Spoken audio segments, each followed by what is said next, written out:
Boleh dijelaskan nggak Bu situasinya biasanya kalau setelah liburan masalah-masalah yang muncul di murid-murid itu seperti apa Bu? Baik, kalau untuk masalah-masalah ya Pak, mungkin kalau untuk anak-anak sekolah kan liburnya berbeda nih dengan orang tuanya. Sedangkan libur Idul Fitri tahun ini kan juga mungkin tidak terlalu lama. Jadi untuk kendala-kendala itu di minggu pertama itu masih ada anak-anak yang masih absen untuk sekolah. Kemudian juga masih yang mungkin karena masih awal-awal liburan, jadi yang masih yang kurang semangat atau yang kurang fokus. Gitu ya Bu. Ya. Nah, atas situasi itu biasanya apa yang dilakukan oleh Ibu?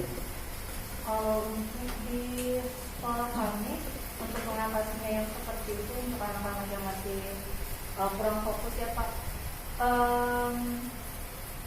kami biasanya membuat pembelajaran itu yang kayak lebih menyenangkan.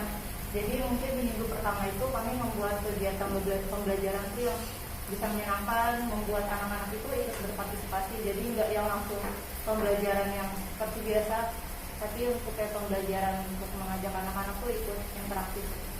Jadi artinya dikondisikan dulu ya Bu ya. Jadi dari tadinya happy, sekarang kalau langsung meloncat ke serius kan kaget ya Bu ya.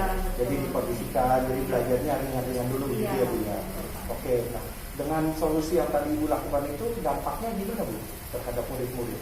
Kalau untuk dampaknya, kalau untuk pembelajaran itu kan kami memang usahanya kan menggunakan pembelajaran interaktif seperti itu. Jangan dampaknya tidak semua anak itu kan aktif ya Pak ya.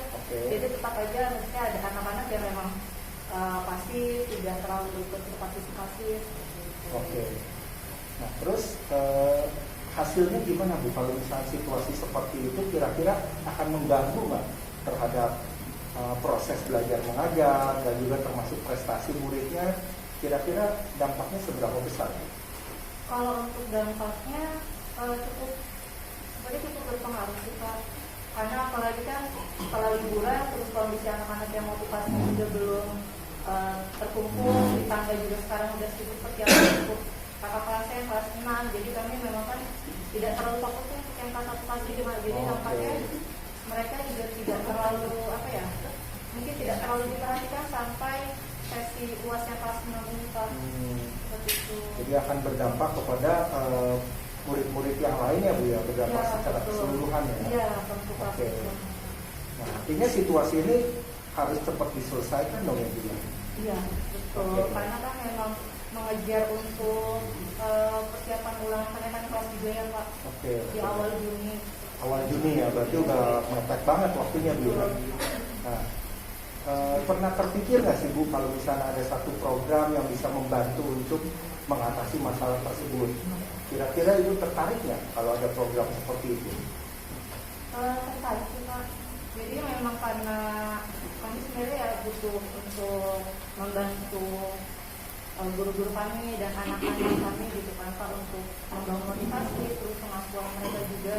Tapi untuk saat ini kalau dari pihak sekolah sih kemampuannya atau fasilitasnya masih hanya sebatas yang seperti tadi gitu, masih yang belum terlalu maksimal seperti itu Pak. Jadi butuh program-program pendamping ya Bu ya, yang bisa menangani masalah tersebut. Ya. Oke, jadi itu sudah dibutuhkan sekali ya oleh sekolah ya Bu ya. Iya. Oke. Jadi program-program yang Ibu butuhkan tadi Bu, kira-kira ada bayangan nggak sih Bu yang seperti apa gitu programnya yang Ibu butuhkan? Program yang saya butuhkan sebenarnya kemampuan anak-anak itu mungkin kita sama rata ya Pak. Kalau untuk kayak kemampuan anak-anak kan ada yang memang levelnya tinggi atau sudah jago sekali, sudah bisa, sudah sering olimpiade. Tapi ada juga kemampuan anak-anak yang masih kurang seperti itu. Dan untuk yang masih kurang ini kan juga pembelajaran di kelas pun tidak yang bisa selalu terlihat oleh gurunya gitu. Gurunya juga tidak bisa selalu untuk mengontrol anak-anak seperti ini Pak. Nah, untuk program artinya customize ya Bu ya, disesuaikan dengan level muridnya ya. Iya. Oke, jadi Ibu butuh program yang spesifik untuk masing-masing murid. Iya. Oke, kemudian kalau kaitan dengan biaya Bu, kalau misalnya program ini berbiaya itu kira-kira keberatan nggak Bu? Kalau untuk biaya sejauh ini orang tua yang lain itu masih bisa diterima sih Pak. Oke. Dan misalkan memang ternyata programnya juga sesuai, kemudian manfaatnya juga. Oke, berbayar nggak masalah. Kalau boleh tahu selama ini programnya sudah berjalan seperti apa ya Bu? Dan biayanya berapa? Programnya itu berarti yang seperti ekstrakurikuler seperti itu Pak, atau Yang tadi disampaikan kalau sama untuk program yang berbayar saat Ya. ini di sekolah kisaran harganya itu ada yang 150 sampai sekitar 300.000. Oke, 150-300 ribu ya Bu. Oke, itu programnya seperti apa Bu?